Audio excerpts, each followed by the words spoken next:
What would you do if you didn't have air to breathe? The first time I went to the Mississippi River, I was 6.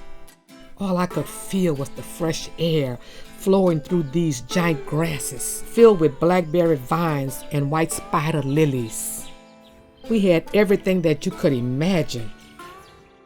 We grew fruit and vegetables. Daddy grew and sold sugarcane. We had chickens, we had eggs, we had cows that gave us milk. In 1968, the first chemical plant arrived. My daddy and everyone else welcomed it. They were told the plants would bring jobs and prosperity. It was followed by another chemical factory, then another. They began arriving in a steady stream. As the years went on, I began to notice that my neighbors and members of my community were getting sick and dying of cancer, and the air smelled like chlorine. I started to connect these dots. The plants had been poisoning us for years, and there was little sign of that economic promise. Our home came to be known throughout the country as Cancer Alley.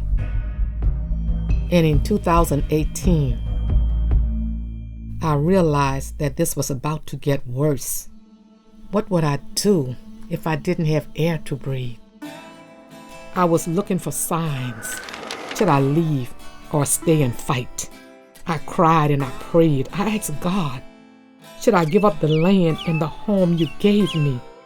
He said no. I asked, what do you want me to do? He said, I want you to fight. I called my neighbors to a meeting at my house.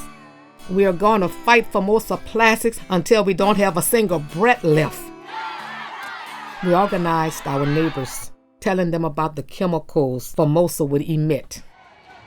We marched for a whole day from New Orleans to Baton Rouge. We walked, we danced, we lit candles to pay respect to the people who died of cancer.